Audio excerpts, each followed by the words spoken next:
할렐루야. 오늘도 하나님 주신 복과 은혜가 우리 사랑하는 모든 믿음의 성도님들과 함께 하시기를 간절히 축복합니다. 우리 같이 인사하겠습니다. 잘 오셨습니다. 사랑합니다. 축복합니다. 우리 한 번 더 할까요? 다 잘 될 겁니다.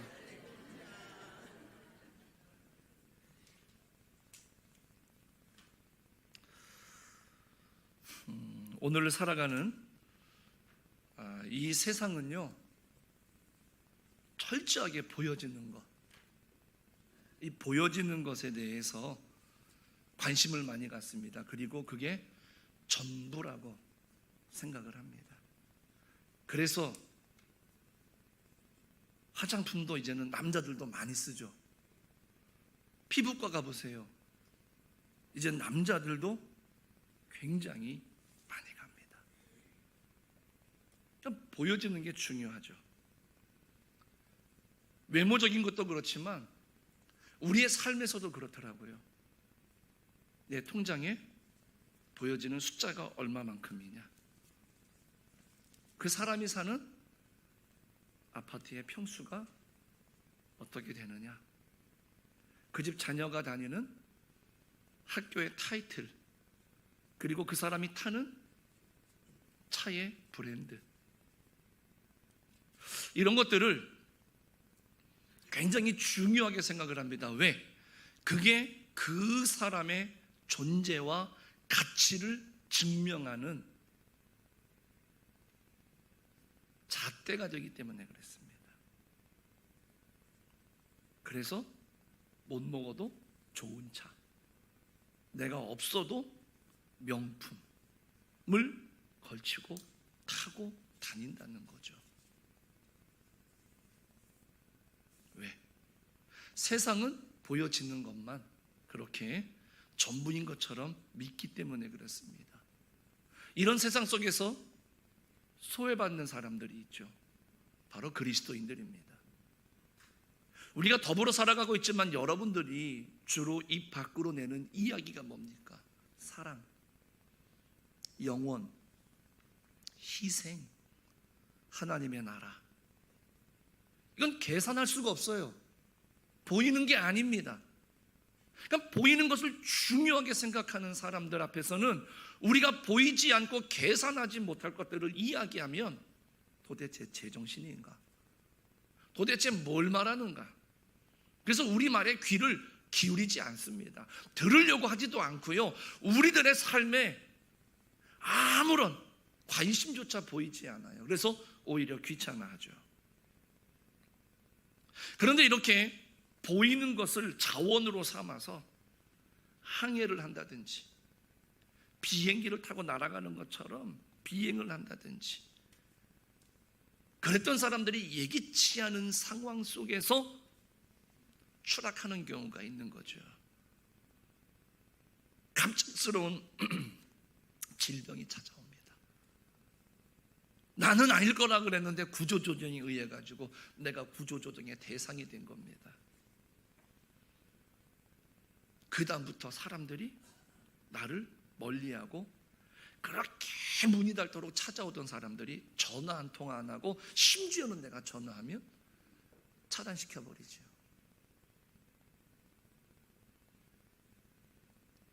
그런 깊은 문제에 우리들이 불시착할 때가 있다라는 겁니다. 그런 마음의 우울감도 대단하죠. 그런데 여러분들 혹시 어린 왕자라는 소설 아십니까? 여기에 첫 장면은 뭐냐면, 비행기 조종사가 사하라 사막에 불시착을 합니다. 근데 자기의 가진 식량도 거의 없고 물도 일주일치밖에 없어. 거기에 비행기는 고장까지 났어요. 갑작스럽게 위기의식을 느끼죠. 어떻게든 내가 비행기를 고치든, 내가 이 사막을 빠져나가야 된다, 살아야 된다라고 하는데 방법이 없었어요. 근데 절망 중에 있는데 갑자기 누군가 다가옵니다.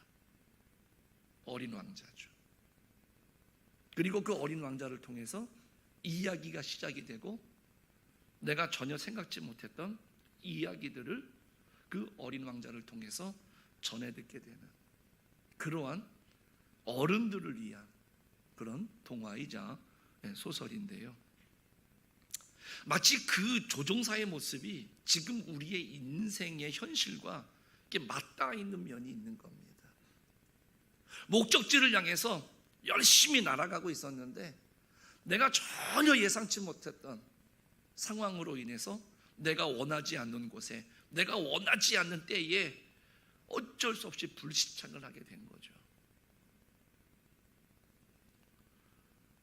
그때서야 자기에 대해서 돌아보는 겁니다. 나는 잘 나가는 줄 알았는데, 나는 아닐 거라고 생각을 했는데 그 순간 나의 한계를 느끼는 거죠.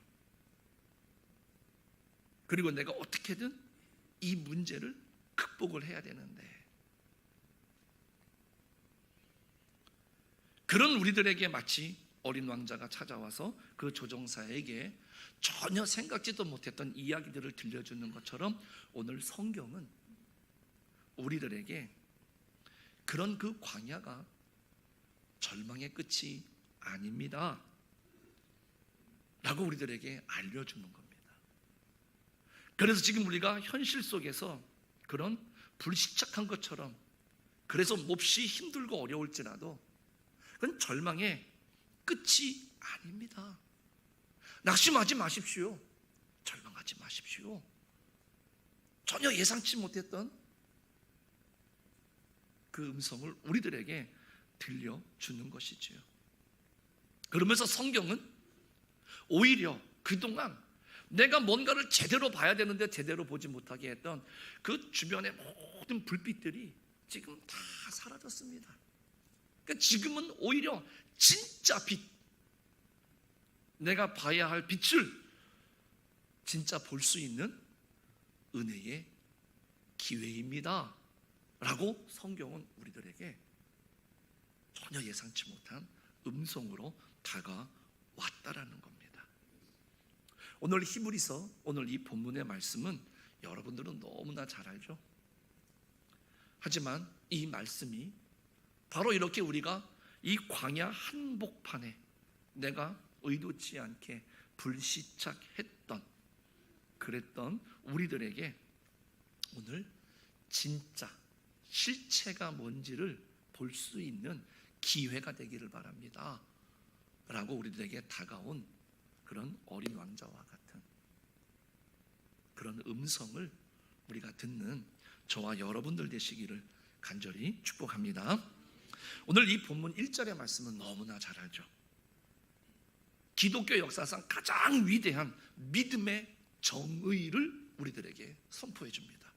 믿음은 바라는 것들의 실상이요 보이지 않는 것들의 증거니, 이렇게 말씀합니다. 그런데 여기 실상, 헬라어로 히포스타시스라고 말합니다. 이 말은요, 단순히 마음속에 간절한 소원 내지는 이루어질 거야 라고 하는 긍정적인 마인드 컨트롤을 이야기하는 게 아닙니다. 오늘날로 말하면 집문서, 권리증서와 같은 말입니다. 법률적인 용어예요. 그러니까 이 당시에는 이 단어가 그렇게 쓰여 쓴 겁니다. 생각해 보십시오. 집문서만, 정확한 집문서만 내 손에 딱 들고 있으면 지금 당장 내 눈앞에 그 집이 보이지 않아도, 아직은 내가 내 발로 그 집에 들어가 있지 않고 그 땅을 밟고 있지 않아도 그 집은 누구 집이에요? 내 집이에요. 확신한다는 거죠. 그런데 이걸 의심해. 그럴 때 여러분들 어떻게 하겠습니까? 그때에는 보여주면 돼요. 그 집문서 보여주고 그 등기 보여주면 이 사람 거구나. 다른 사람이 들어와서 어떤 말을 해도 딱 보여주는 순간 진짜 주인은 이 사람이구나 라고 하는 것을 알려주죠. 믿음이 뭘까요? 바로 이런 겁니다. 지금 내 삶의 여건은 여전히 사막 같습니다. 내가 사막 한복판에 불시착한 것 같다고요. 그러니까 내 눈에 보이는 나의 현실은 내가 꿈꾸는 것하고는 달라. 내가 원하는 목적지로 날아가다가 중간에 딱 불시착해 보니까 너무 초라합니다. 그럼에도 불구하고 예수 그리스도의 십자가와 부활로 완성된 나라의 그 등기죠. 그 집문서가 지금 내 안에 있습니다. 내 영혼에 있다는 거예요. 그래서 아직은 내가 도달하지 못했지만, 내가 사막 한복판에 불시착한 것 같지만, 내가 소망 중에 살아갈 수 있다는 거죠. 그 어린 왕자에 보면은요, 그 작가가 6살 때 그림을 하나 그립니다. 이제 여러분들이 이 그림이 오늘 말씀과 이렇게 매칭이 돼가지고 여러분들의 믿음을 보이지 않는 것을 보는 믿음으로 생각할 수 있는 그런 그림이 됐으면 좋겠어요. 이제 보여주실까요? 이 작가가 6살 때, 길게 보여주세요. 6살 때 책에서 보아뱀, 큰 뱀이 다른 짐승을 잡아먹는 것을 봅니다. 충격을 받았어요. 그리고 그렇게 잡아먹은 보아뱀은 그게 다 소화가 될 때까지 가만히 자는 겁니다. 그래서 6살 난 이 꼬마가 자기도 그림을 그렸어. 그게 위의 그림이에요. 그리고 어른들한테 보여주면서 무섭지 않아요? 이 그림이 무섭지 않아요? 그랬더니 어른들이 뭐라 그럴까요? 이 모자가 왜 무섭니? 그런데 이 아이는 어떤 그림을 그린 거예요? 밑에 그림을 생각하면서 그린 거예요. 보아뱀이 코끼리를 먹은 거예요. 그 어린애 입장에서는 뱀이 코끼리를 먹었으니 얼마나 무서워. 그래서 그림을 그렸는데 그 보여진 그림의 모습이 우애와 같은 모습이었던 거죠. 그러니까 어른들의 눈에는 밑에 그림으로 보는 게 아니라 보여지는 모자와 같은 겁니다.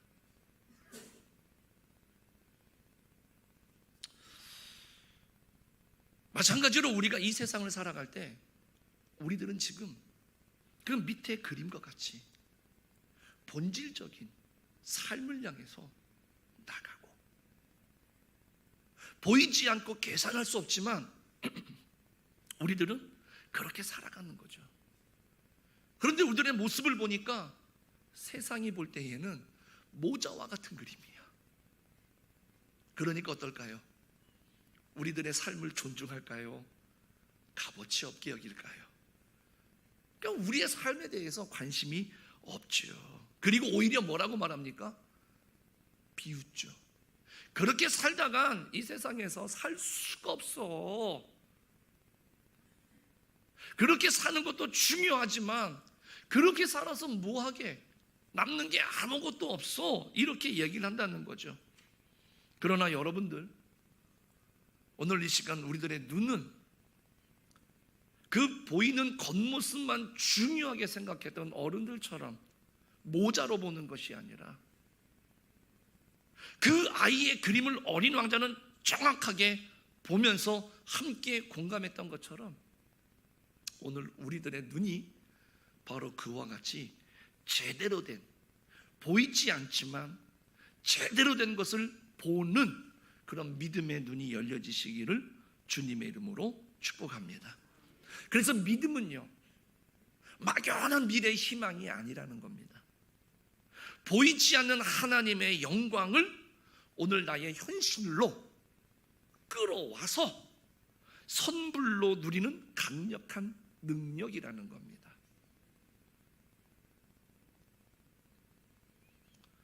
우리들이 이 땅을 살아갈 때마다 세상 사람들은 그런 우리들의 삶의 모습, 그러니까 이스라엘 백성들이 그랬어요. 그네들은 광야 40년 동안 보이지 않는 하나님의 은혜였죠. 아침이면 뭘 먹었어요? 만나를 먹었습니다. 그리고 그네들은 목이 마르면 반석에서 하나님께서 물을 주셨어요. 구름 기둥으로 그네들을 인도해 주셨습니다. 중요한 건 뭡니까? 하나님의 은혜로 오늘을 살고 하나님의 은총으로 물을 마시고 하나님의 보호하심 속에 있으면서도 그네들의 눈은 그 하나님을 보지 못했어요. 그래서 이만큼만 문제가 생기면 지금 나는 하나님이 주시는 양식을 먹고 살아가고 있고 그 주시는 물을 먹고 있으며 하나님이 주신 고기를 먹고 하나님의 인도하심을 받아가면서 하루도 도우심이 없다라고 한다면 죽을 수밖에 없는 그 광야를 잘 살고 있으면서도 그 하나님을 보는 눈이 열려지질 않았어요. 그래서 감사, 찬양이 아니라 원망, 불평이 그네들의 일상적인 삶이었다는 겁니다. 오늘 우리들에게도요,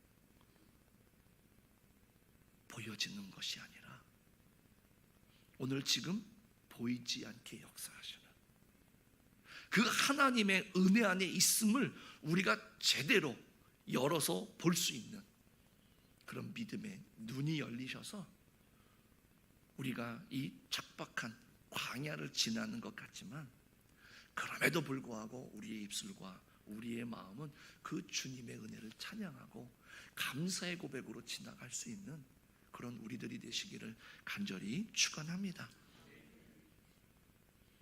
그래서 3절에 보면은 믿음의 눈으로 그러면 어떻게 이 세상을 해석해야 되겠느냐 라고 하는 것을 말씀해 주죠. 그러면서 믿음으로 모든 세계가 하나님의 말씀으로 지어진 줄을 우리가 아나니 보이는 것은 나타난 것으로 말미암아 된 것이 아니니라, 이렇게 말씀을 합니다. 단순히 이 말씀은 창세기 1장에 나와 있는 이 창조의 사건들을 그냥 믿어라, 동의해라, 이런 뜻이 아닙니다. 보이는 것은 나타난 것으로 말미암아 된 것이 아니니라. 오늘 히브리서 기자가 분명히 말합니다. 이것은요, 지금 우리 눈에 보이는 아무리 거대해 보이는 것이라 할지라도 그것은 결코 자기 스스로 존재하는 것이 아니다 라고 하는 것을 아주 강력하게 우리들에게 이야기를 해주는 겁니다. 왜요? 오늘 우리들은 자주 보여지는 것에 의해서 압도를 당합니다. 이스라엘 백성들이 광야에서 그랬던 것처럼 주변의 환경과 내 눈에 보여지는 것에 의해 가지고 내 마음이 눌리더라는 겁니다. 그 믿음도 눌린다는 거죠. 그래서 우리들도 어떻게 해요? 똑같아요. 권력 앞에서, 두려움을 주는 질병 앞에서, 위협적인 경제 위기 앞에서 우리들이 당연히 두려워지는 것이 그와 같은 원리죠. 그러나 다시 말씀드리지만 그 배후에는 보이지 않는 하나님의 말씀이 다스리고 계시다. 보이지 않는 하나님의 손길이 움직여 가신다라는 사실을 우리가 발견할 수 있기를 주님의 이름으로 부탁을 드립니다. 그래서 이 어린 왕자의 책에서 그 가장 유명한 대사가 뭐냐면, 가장 중요한 것은 눈에 보이지 않아. 그 여우가 그 어린 왕자에게 했던 말입니다. 그러면서 사막이 아름다운 이유가 뭔지 알아? 보이지 않는 어딘가에 운물을 감추고 있기 때문이야, 이렇게 이야기를 합니다. 우리 삶에 닥친 고난이라는 현상, 보여지는 것만 보면 우리는 당연히 절망할 수밖에 없죠. 목표를 정하고 우리는 열심히 날아가고 열심히 달려가고 있는데 가다 보니까 넘어질 때도 있고 못 일어날 때도 있고 전혀 다른 데도 갈 때도 있고, 그런데 믿음의 눈을 열어서 그 고난 뒤에 감추어진 하나님의 다듬으심의 섭리, 그리고 보이지 않는 것, 그 생수의 운물을 바라볼 수 있다? 그러면 우리들은 당연히 어떨까요? 내가 지금 힘들고 어려운 것 같지만 원망 불평이 아니라 하나님을 찬양하고 소망을 가지고 이 길을 우리들은 묵묵히 걸어갈 수 있다는 것이죠. 우리 사랑하는 성도님들, 오늘날 세상은요, 이 보여지는 것을 우리들에게 너무 강조합니다. 그러므로 보여지는 껍데기에 속지를 마십시오. 진짜 이 세상을 다스리는 힘은 권력자의 손이나 은행 금고에 있는 것이 아니라 이 우주를 붙들고 계시는 보이지 않는 그 하나님의 주권적인 손길 안에 있다라는 것, 이 사실을 여러분들이 한순간도 잊지 마시고요, 오늘 우리들의 주변 환경과 상황이 아니라 그 너머에서 지금도 우리를 움직여 가시고 지금도 우리를 존재하게 만드시는, 그래서 베풀어 주시는 그 은혜를 베풀어 주시는 그 하나님을 우리가 의식하고 그 믿음의 눈을 열어서 그 하나님의 도우심을 바라볼 수 있는 그런 우리 성도님들이 되시기를 축복합니다. 그렇다면 우리가 여기서 한 가지 또 질문을 하게 되더라고요. 그러면 그 믿음의 눈은 도대체 누가 가질 수 있는 겁니까? 라고 우리가 물을 수밖에 없어요. 그런데 그 대답은 마태복음 18장 1절에서 4절인데요. 제가 읽어드릴 테니 여러분들이 잘 들어보시기 바랍니다. 그때 제자들이 예수께 나와 이르되 천국에서는 누가 크니이까? 예수께서 한 어린아이를 불러 그들 가운데 세우시고 이르시되 진실로 너희에게 이르노니 너희가 돌이켜 어린아이들과 같이 되지 아니하면 결단코 천국에 들어가지 못하리라. 그러므로 누구든지 이 어린아이와 같이 자기를 낮추는 사람이 천국에서 큰 자니라. 아멘.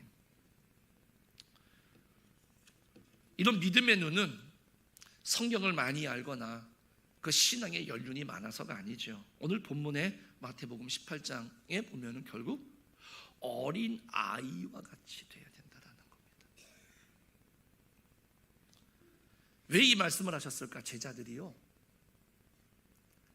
예수님을 따르면서 그네들의 마음속에 뭐가 있었느냐면, 예수님이 큰 힘을 얻으면, 권세를 얻으면 누가 넘버 2가 될 거냐, 누가 권세를 가질 거냐, 이것에 대한 관심이 많았던 것 같습니다. 그리고 서로 다투고 시간이 될 때마다 이 서열 정리를 하느라고 이 제자들이 다투는 거죠. 그때 예수님이 알으셨어요. 그래서 그런 제자들 앞에 한 어린아이 하나를 데려다가 세웁니다. 그리고 오늘 3절 말씀처럼요, 이르시되 진실로 너희에게 이르노니 너희가 돌이켜 어린 아이들과 같이 되지 아니하면 결단코 천국에 들어가지 못하리라. 이렇게 말씀했어요. 우리는 이 말씀을 들을 때마다 어린아이처럼 순수해지고 착해야 된다, 이렇게 해석을 하는데 전혀 그렇지 않습니다. 그것은 오해입니다. 그렇게 해석을 하면 안 됩니다. 예수님 당시에 이 고대 근동에서 그 어린 아이들의 위치를 우리가 생각해 보면, 아, 이 말이 그 말이 아니구나 라고 하는 것을 알 수 있습니다. 오늘날 우리가 생각하는 것처럼 이 어린 아이는 낭만적인 대상이나 낭만적인 존재의 상징이 아니었습니다. 이 당시의 어린 아이는 여성과 노예와 더불어서 인구 수에도 들어가지 못하는, 사람의 숫자에도 들어가지 못하는 가장 변두리에 존재하는 존재들이었습니다. 한마디로 말하면 법적인 권리가 아무것도 없는 정말로 철저한 무력함의 상징이 이 어린아이들이었습니다. 이 어린아이들은 부모가 책임져 주지 않으면 살 수가 없는 애들이었습니다. 그러니까 부모에게 절대적인 의존의 상태를 상징하는 그런 존재가 이 당시의 어린아이였어요. 지금 예수님께서 제자들에게 요구하신 게 바로 이겁니다. 세상의 어른들은 어떻게든 내 인생의 통제권을 내가 쥐려고 하지요. 그래서 돈을 모으는 겁니다. 그래서 출세하려고 하는 겁니다. 그래서 인맥을 넓혀가지고요, 내가 누구에게도 의존하지 않는 독립적인 어른이 되는 것, 이것을 세상에서는 뭐라 그래요? 성공이라고 말합니다. 내가 다른 사람에게 아쉬운 소리 하는 게 아니라 누군가 나를 찾아오게 만들고 내 말 한마디면 모든 게 쫙 정리가 되는 이런 성공, 이게 세상이 원하는 거죠. 그런데 제자들이 싸운 이유가 바로 이거였습니다. 천국에서도 내가 주도권을 잡고 내가 주권을 행사하겠다 이겁니다. 그래서 예수님이 가장 높으니까 넘버 2는 내가 되는 게 중요한 거예요. 그래야 내가 쥐락펴락할 수 있으니까. 그래서 서로 예수님의 뒤를 따르면서, 예수님은 예루살렘에 올라가면 십자가를 지신다고 얘기하는데 그 뒤를 따르는 제자들은 그것 때문에 서로 싸우고 암투하는 겁니다. 심지어는요, 어떤 복음서에서는 그 어머니가 와서 자기 아들을 청탁을 해요. 자기 아들 둘이니까 한쪽은 오른쪽 한쪽은 왼쪽에 앉혀달라고 말입니다. 그런데 신앙의 세계는 정반대죠. 은혜의 통치 아래로 들어간다라고 하는 것은요, 내 손에 쥐고 있던 이런 모든 통제력을 다 놓는 겁니다. 내려놓는 거예요. 즉, 하나님, 내 인생에 단 하루도 주님의 은혜가 없이는 내가 살아갈 수가 없습니다. 그런 무력한 존재가 납니다. 그러니 내 모든 인생의 주권을 주님께 넘겨드릴 테니 주님, 나를 끝까지 책임져 주십시오. 이게 은혜의 아래로 들어가는 겁니다. 이거는 바로 뭐냐, 어린아이처럼 절대적으로 하나님을 의존하는 것이죠. 그러니까 하나님을 신뢰할 수밖에 없어요. 그럴 때 어떻게 되는 겁니까? 그 두려움에서 해방이 되는 거죠. 내가 책임져야 되고 내가 애써서 노력해서 내가 쥐고 있어야 되는 이런 모든 것들을 다 주님 손에 다 맡겨드리니까 그때 하나님이 주시는 진정한 평안함이 내 안에 자리 잡는다라는 것이죠. 이 어린 왕자에서 보면 이 여우하고 이 왕자가 대화를 하는데, 어느 날 이 여우가 왕자에게 얘기를 합니다. 나를 길들여줘 라고 이야기를 합니다. 그런데 우리말에 길들여달라는 말하고요, 그 책에서 이 프랑스어로 이 길들여달라고 하는 이 단어는요, 좀 의미가 다르더라고요. 어떤 단어냐면, 이 세상에는 없는 우리 둘만이 가질 수 있는 아주 특별한 관계로 만들어 달라는 뜻이더라고요. 우리가 길들인다라고 하는 것은 우리 정서에 조금 애매모호하지만 그 뜻을 보니까 수많은 사람들이 있지만 그 중에 너와 나는 아주 세상에 둘도 없는 특별한 관계로 나를 만들어 달라, 이런 뜻이에요. 그때 이 어린 왕자가 고민이 하나가 있었는데 뭐였냐면, 자기 면에서 자기가 애지중지 키우는 장미꽃 한 송이가 있었어요. 그런데 지구에 보니까 장미가 수천 송이, 수만 송이야. 나는 얘가 전부인 줄 알았는데 너무나 많아요. 그러니까 이게 별로였네 라고 했는데, 오늘 이 여우가 나를 길들여줘, 나를 아주 특별한 관계로 너와 살아갈 수 있도록 그런 존재로 나를 만들어 주라, 이렇게 얘기를 하니까 그때 깨닫는 겁니다. 수많은 장미가 있지만 지금 내가 키웠던 그 장미는 내가 늘 바라보고 내가 늘 물을 주고 내가 늘 관심을 갖던 다른 장미하고는 비교할 수 없을 만큼 특별한 관계라는 것이죠. 그것을 깨닫게 됩니다. 우리 사랑하는 성도님들, 우리는 이처럼 십자가에서 당신을 전부 내어주신 예수 그리스도의 사랑에 의해서 철저하게 길들여진 존재가 바로 저와 여러분인 줄로 믿습니다. 그러므로 우리는 세상에서요, 독립된 어른이 되려고 하지 마십시오.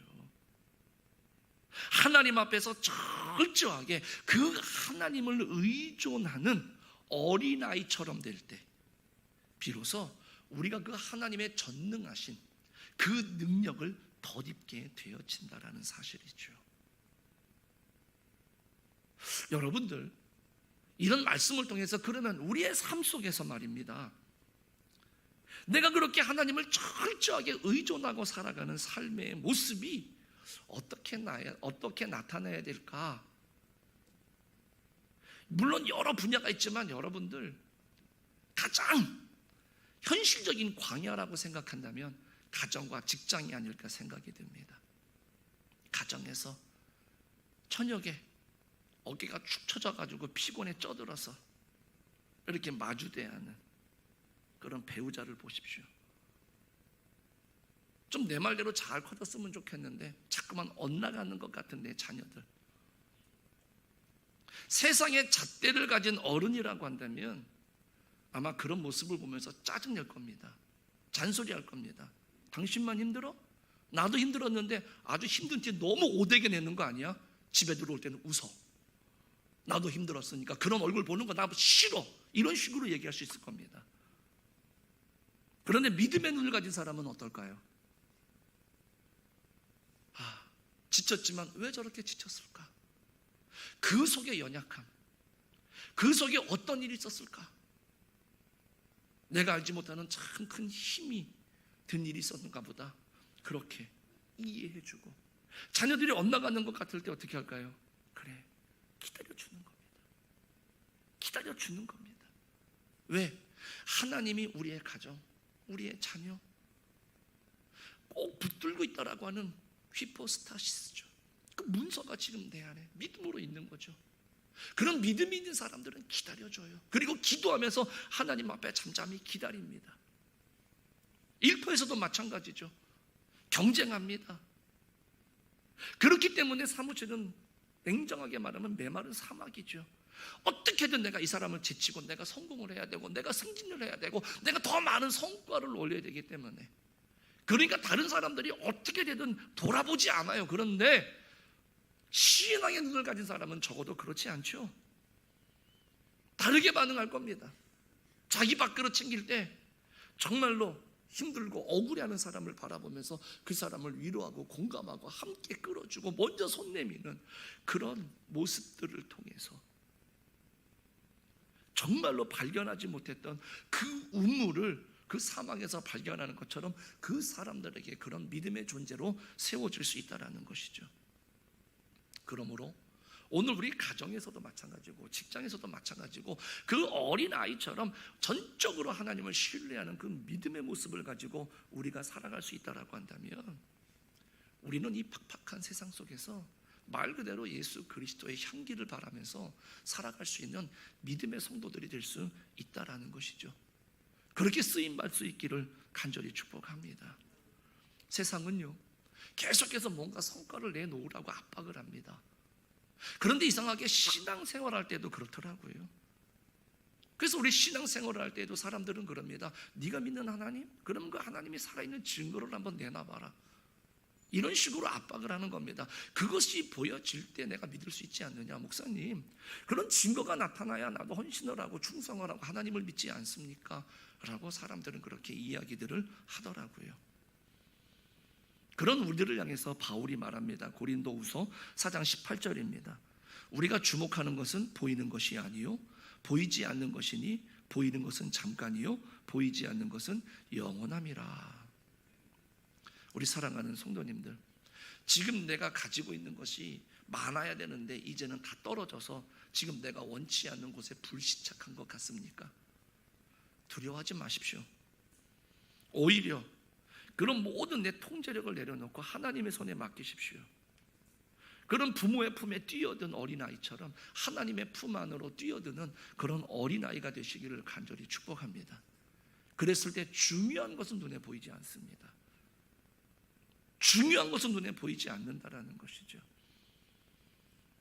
그렇지만 그 중요한 것이 어디 있어요? 우리 안에 있습니다. 그 예수 그리스도의 그 십자가의 복음입니다. 그 실상, 그 실체를 우리는 끝까지 붙드시고 매일매일 우리의 삶 속에서 그 숨겨진 우물을 발견할 수 있는 참 신앙의 길을 걷는 우리 성도님과 교회가 되기를 간절히 축복합니다. 이와 같은 은총이 우리 모두에게 함께하기를 간절히 축원합니다. 기도하겠습니다.